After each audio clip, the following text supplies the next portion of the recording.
유도순 목사입니다. 오늘도 여러분과 함께 은혜 받게 되었습니다. 오늘은 잠언 말씀입니다.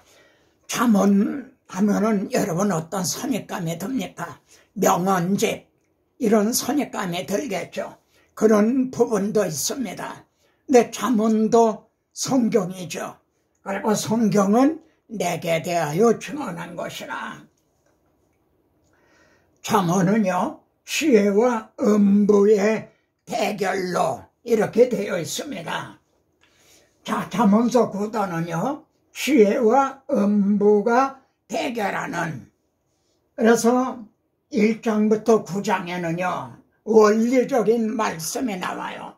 그리고 후반부에는 우리가 실천해야 될 상론이 있습니다. 여러분, 로마서도 그렇게 되어 있죠. 앞에 1장부터 11장에는 원리적인 이제 교리의 말씀입니다.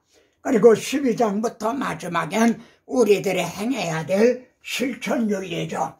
근데 놀랍게도요, 잠언도 이런 구도로 되어 있다는 겁니다. 원리적인 이 앞부분 1장부터 9장 안에는요, 지혜가 31번, 음료가 10번이나 이제 등장합니다. 그리고요, 내 아들아 하는 게 19번이나 나옵니다. 그래서요, 내 아들을 중심으로 해서 지혜와 음료가 대결하는 그런 구도입니다. 그러니까 내 아들을 소유하려고 하는 말이죠. 지혜와 음료의 대결 구도라는 겁니다. 여러분, 그런데 잠언에는요, 마음이 또 100번이나 이렇게 등장합니다. 그러니까 내 아들의 무슨 몸뚱아리 이것만 소유하려는 게 아니라 내 아들의 이제 마음, 그래서 잠언에는요, 아들아 내 마음을 내게 달라 이렇게 말씀을 합니다. 이런 구도가요, 창세기 3장의 구도죠. 아담 하와를 놓고 하나님이냐 사탄이냐, 또 욥기 1장의 구도이기도 하죠. 그리고 출애굽기 2장의 구도이기도 합니다. 이제 모세가 한쪽에는 애굽 사람이 이제 히브리 사람을 막 치는 걸 보게 되죠. 어느 편을 들 거냐. 그리고 다니엘서 3장의 구도이기도 합니다. 이제 그 신상 앞에 한번 절할 거냐, 그리고 출세를 할 거냐, 아니면 절하지 않다가 불가마 속에 던짐을 받을 거냐. 그리고요, 이 말씀은 나의 마음을 소유하려는 현재 대결 구도라는 것을 명심하십시다. 자, 잠언서의 기록 목적과 잠언서의 중심 주제는 무엇인가요? 이는 지혜와 훈계를 알게 하며, 이게 기록 목적입니다. 지혜롭게, 공의롭게, 정의롭게, 이게 잠언서의 기록 목적입니다. 그러면 중심 주제는 뭔가요? 여호와를 경외하는 것이 지식의 근본이다. 여러분, 이것이 잠언서의 중심 주제입니다. 첫 장에서 이렇게 말씀하고요, 마지막 장에서 오직 여호와를 경외하는 여자는 칭찬을 받을 것이라. 오직 여호와를 경외하는 성도는 칭찬을 받을 것이라. 이렇게 표현해도 되죠. 여호와를 경외로 시작하여 여호와 경외로 마치고 있는 게 잠언서입니다. 여러분, 여호와라는 말이 잠언에는 88번이나 나와요. 하나님이라는 표현은 10번밖에 안 됩니다. 여러분, 여호와라는 이름이 이스라엘을 애굽에서 구속하셨을 때에 이제 주신 나는 여호와라 그렇게 말씀했죠. 그래서 이 여호와가 88번이나 잠언서에 등장한다는 거, 이 점도 우리가 깊이 생각할 점입니다. 자, 나는 그리스도의 증인입니다. 그러므로 잠언서의 핵심을 무엇으로 보느냐? 그는 젊은 시절에 짝을 버리며 하나님의 언약을 잊어버린 자라. 저는 이 점을요 잠언서의 핵심으로 본 겁니다. 어떤 분들은 아주 유목사 그래요. 저는 미쳤어요. 바울도 고린도후서에서 내가 미쳤어도 하나님을 위한 것이요 이렇게 말씀을 합니다. 저는 미쳤어도 복음에 미친 사람이에요. 자, 그러면요 그런지 이제 둘이 아니요 한 몸이니 하나님의 짝 지어주신 것을 여기 짝을 버리며 그랬죠. 이 말씀을 교훈적으로 보면 어떤 뜻이 되나요? 이제 함부로 이혼하지 말라 이런 뜻이 됐죠. 근데 신학적으로 보면요 하나님께서 우리들을 누구하고 짝을 지어주셨나요? 예수 그리스도와 짝을 지어주셨죠. 그런데 그 짝을 버리며 하나님의 언약을 잊어버리는 자들이라. 그래서 잠언서에는요 대저 그들의 구속자는 강하시니 하고요 구속자가 또 계세요. 여러분 욥기에서도 나의 구속자가 살아계시니 그랬죠. 시편에서도 구속자를 말씀을 했죠. 그런 이제 구속자를 잠언에서도 만난다는 거, 명언집인 줄만 알았던 잠언서에서도 하나님의 언약, 이제 우리들의 구속자를 만난다는 거 참 감격스러운 일인 거죠. 그러므로 잠언서를 해석하는 열쇠는요 65번이나 등장하는 지혜를 무엇으로 보느냐. 여호와께서 그 조화의 시작 즉 태초에 일하시기 전에 나를 가지셨으며, 본문을 보시면 이 나라는 분이 지혜입니다. 만세전부터 태초부터 땅에 생기기 전부터 내가 세움을 받았나니라. 이런 지혜가 뭘까요? 내가 그 곁에 있어서 창조자가 되어 날마다 그의 기뻐하신 바가 되었으며, 창조자라고 말씀하는 거예요. 이 잠언의 지혜가요. 그러면은 잊어버려 구속사라고 하는 맥락에서 보면 이새 줄기에서 한 싹이 나며 그의 위에 여호와의 영 곧 지혜와 총명의 영이 임하시리니 그럽니다. 그리고 신약 성경에서는요 유대인은 표적을 구하고 헬라인은 지혜를 찾으나, 오직 우리들은요 그리스도는 하나님의 능력이요 하나님의 지혜니라, 그리스도는 하나님의 지혜니라 이렇게 말씀을 합니다. 요한복음에서는 태초에 말씀이 계시니라, 이 말씀은 곧 하나님이시니라 이렇게 말씀하죠. 그러면은 태초에 지혜가 계시니라, 이 지혜는 곧 하나님이시니라 이렇게 말해도 틀리지 않겠죠. 자, 지혜가 초청을 합니다. 와라, 내가 내 영을 부어주겠다. 지혜가 길거리에서 부르며 광자에서 소리를 높이며 말이죠. 나의 책망을 듣고 돌이키라. 나의 영을 너에게 부어주며, 지혜가 나의 영을 너에게 부어주겠다.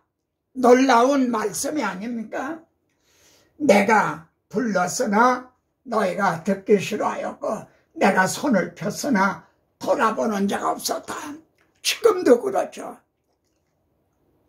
철학자들은 지혜를 서피하러, 교육자들은 인문학, 심리학, 자기개발, 초세설 등등을 해요.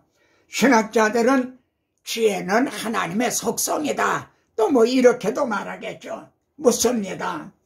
그리스도의 증인인 형제는요 잠언의 지혜를 어떻게 해석하겠습니까? 잠언이요 지혜가 천국 잔치에 초대를 합니다. 지혜가 그의 집을 짓고 짐승을 잡으며 포도주를 혼합하여 상을 갖추고, 누가요? 지혜가요. 그리고는 여종을 보내면서요 초청을 하는 거예요. 이렇게 너는 와서 내 식물을 먹이며 내 혼합한 포도주를 마시고 먹고 마셔라. 그리고 어리석음을 버리고 생명을 얻어라 그럽니다.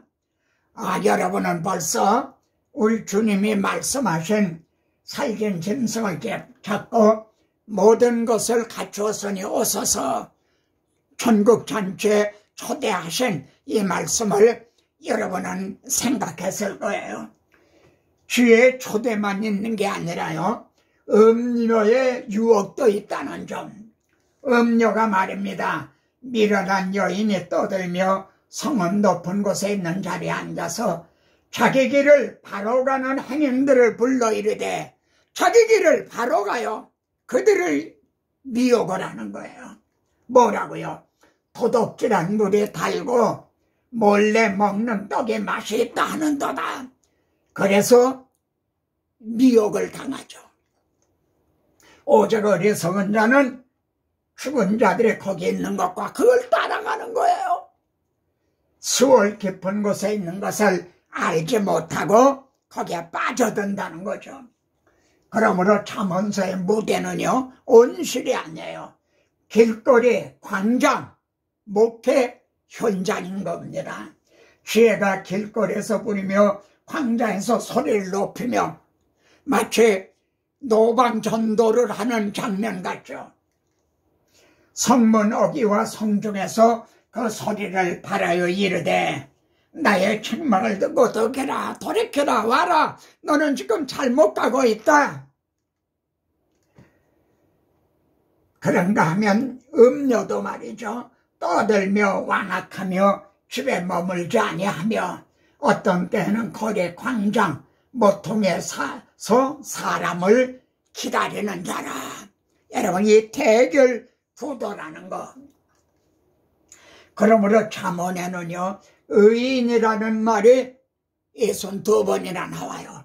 그리고 악인도 78번에, 우리가 시편에서도 이런 걸 대했죠. 죄가 너를 의인의 길을 지키게 하리니 그럽니다. 악인의 집에는, 의인의 집에는, 그리고 의인의 길은 돋는 해 같다. 악인의 길은 어두움 같아서 모든 사람은 의인의 길과 악인의 길 중 둘 중 어느 한 길을 가고 있는 거죠. 그러므로 잠언서에는요, 너는 지금 어느 길을 가고 있느냐? 길을 68번이나 이렇게 강조하고 있습니다. 내 아들아, 그들과 함께 길에 다니지 말며 그 길을 밟지 말라. 어느 말씀이 생각이 나나요? 시편 1편 1절이죠. 악인의 길에 자기 길을 바로 가는 행인들을 불러 이르되, 의인의 길은 말이죠, 자기 길을 바로 간다. 직선과 같죠. 직선. 목표가 있으니까요. 목표를 보고 가는 직선과 같아요. 의인의 길은, 악인의 길은 미로와 같아요. 미로. 그의 집은 사망으로, 그의 길은 수월로, 그에게로 가는 자는 돌아오지 못하며 또 생명길을 얻지 못하느니라. 그러므로 잠언서에는요, 목회 서신적인 그런 말씀이 많이 나와요. 목회 서신과 같아요. 보세요. 의인의 입은 생명의 샘이라도 의인의 입에서는 복음 진리가 나온다는 거죠. 그런데 악인의 입은 독을 먹으니라. 이단들이 이런 거죠. 하나님의 말씀은 다 순전하다. 혼자 된 게 아니라는 거죠. 너는 그의 말씀에다가 더하거나 덜하거나 그러지 말아라. 계시록에 있는 말씀이죠. 영적 전쟁이 뭡니까? 입으로 하는 진리와 비진리, 증언의 싸움인 거예요. 그런가 하면은 게으른 자의 포도원도 있어요. 여러분, 포도원 하면 영적으로 하면 교회를 가리키죠.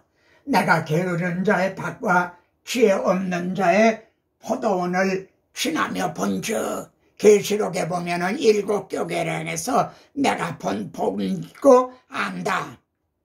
주님이 다 보고 계세요. 그리고 안다 그러세요. 가시던 물이 그 전부에 퍼졌으며 돌담이 무너졌기로. 여러분, 돌담이 무너지면 어떻게 돼요? 짐승들이 와서 양떼를 다 물어가는 거죠. 내가 보고 끄떡끄떡 하면서 생각이 깊었고, 내가 보고 훈계를 받았나니라. 우리도 참호를 통해 이런 훈계를 받게 되죠. 자, 아가서에 보면 말이죠. 솔로몬이 포도원이 있어서 우리 주님에게도 포도원이 있죠. 그리고 지키는 자들에게 형제에게 맡겨두고 가셨죠. 나에게 맡겨주신 포도원은 어떠한가? 이렇게 가시던 물이 우거지고 돌담이 무너지고 그런 건 아닌가? 여기 미셔너리, 충성된 사자는요, 그를 보낸 이에게 여름에 냉수 같다는 거예요. 보냄을 받았다. 모든 목회자들은 보냄을 받는 자들이죠. 그런 중에서도 특히 선교사님들이요. 예? 그래서 먼 땅에서 오는 좋은 기별은 선교사님들이 선교 보고를 하잖아요. 그 좋은 기별은 목마른 사람에게 냉수 같으니라. 우리 바울은 고린도 교회를 향해 그들이 나와 너의 마음을 시원하게 하였다. 우리 주님의 마음을 시원하게 해드리는 우리 목회자, 선교사님들이 되십시다. 미련한 자 편에 기별하는 것은 너는 가서 이 복음을 전해줘라. 미련한 자 편에 기별하는 건 자기 발을 베어버린 것 같다. 우리는요, 주님을 태우고 입성한 당나귀 같은 자들이죠. 주님을 태우고 발을 베어버린 것 같다. 자기 사명을 감당을 못하는 거죠. 게으른 자는 말이죠, 핑계를 대요. 길에 사자가 있다, 거리에 사자가 있다. 주님은 지금도요, 내가 목마르다 그러십니다. 형제가 주님의 마음을 좀 시원케 해드리는. 자, 주님은요, 내가 나를 사랑하느냐, 그러면은 내 양을 먹이라 그러셨죠. 그래서 잠언에서도요, 내 양떼의 형편을 부지런히 살피며 내 소떼의 마음을 둬라. 이게 어찌 양과 소를 염려함이겠습니까? 주님의 피로 사신 주의 성도들을 이렇게 극진히 보살피라는 뜻인 거죠. 나는 사망으로 끌려가는 자를 건져줘라. 구원하지 않지 말라. 구원해라. 그런데 주님, 나는 알지 못했습니다. 그럴지라도 마음을 저울질하는 주님이, 네 영혼을 지키시는 주님이 어떻게 그걸 알지 못하시겠느냐. 참으로요, 의외로 누가 현숙한 배필을 얻겠느냐 하는 말씀으로 마치고 있어요.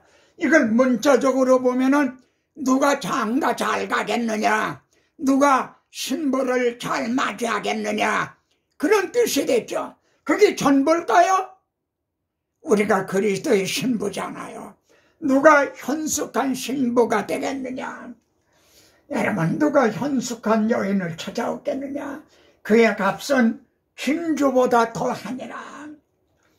주님은 마지막 아담이라 이렇게 말씀하죠. 그래, 하나님은요, 마지막 아담을 십자가에 깊이 잠들게 하시고 우리를 배필로, 그리스도의 신부로 이렇게 지어주셨죠. 자, 남편의 마음은 그를 믿나니, 내가 아브라함을, 다윗을 만나니까 내 마음에 합한 자다. 남편의 마음은 그를 믿나니, 그 집 사람들에게 식물을 나눠주며 일을 정하여 맡기며. 목회는 이런 거죠. 부지런히 성경을 연구해서 살찐 꼴을 먹이고 또 일꾼들을 세우면서요 궁핍반자를 위하여 손을 내밀며 이건 구제만 하는 걸 의미하지 않습니다. 금이나 은은 내게 없다. 내게 있는 것으로 내게 주노니 그리스도인들은요 나눠줄 복음을 가진 사람들이에요. 여기에 중요한 말씀이 나옵니다. 같이 한번 읽어보세요. 자기 집 사람들은 다 홍색 옷을 입었으므로 이게 왕자들이 입는 옷이죠. 눈이 와도 겨울이 와도 주님이 오늘 재림하신다 하더라도 염려하지 아니하며 다 홍색 옷을 입었으며 다 의의 옷을 입었다는 거죠. 라오디게아 교회처럼 뻘거벗고 있지 않다는 거죠. 남편은 장로들로 더불어 성문에 앉으며 주님의 이름이 높아지시죠. 주님의 얼굴에서 광채가 나죠. 이렇게 빛나게 해드리는 거죠. 여호와를 경외하는 자는, 여호와를 경외하는 신부는, 여호와를 경외하는 목회자는 이렇게 칭찬을 받을 것이라. 아멘. 잠언은 이렇게 마치고 있습니다. 우리 주님은요 충성되고 지혜 있는 종이 되어 그 집 사람들을 맡아 때를 따라 양식을 나눠줄 자가 누구냐. 표현만 다르지만 뜻은 같은 겁니다. 잠언은요 작지만 지혜로운 것 넷을 소개합니다. 지혜로운 것, 땅에 작고 가장 지혜로운 것, 이 지혜 때문에 성경에 기록이 된 거예요. 뭐죠? 곧 힘이 없는 종류라되 먹을 것을 여름에 준비하는 개미. 지금 개미를 말씀하리라는 게 아니라 준비하는. 여러분은 준비를 하고 준비가 되었느냐? 주님 맞을 준비가 되었느냐? 약한 종류라되 집을 반석 위에 짓는 사반을 얘기하는 게 아닙니다. 너는 집을 반석 위에 지었느냐? 모래 위에 지었느냐? 임금이 없어도 때를 지어 날아가는 메뚜기. 여러분, 내 교회는 정말 한마음 한뜻이 되어 있나요? 우리 한국교회는 어떤가요? 손에 잡힐만 하여도 왕궁에 있는 도마뱀이라, 도마뱀이 아니라 왕궁에 있다는 거예요. 왕같은 제사장, 이 정체성.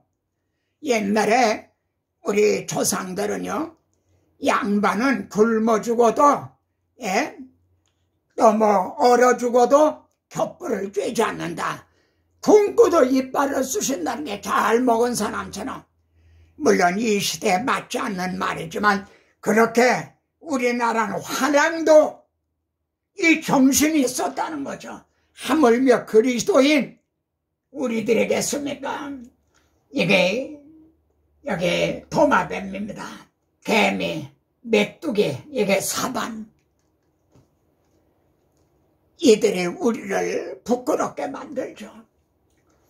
잠언은 너는 어떠하냐 하고 묻고 있는 거죠. 저는 내일 수원에 있는 주님의 은혜교회 갑니다. 모레는 또 이제 세미나가 있죠. 여러분 함께 가십시다. 다음 시간에 뵙겠습니다.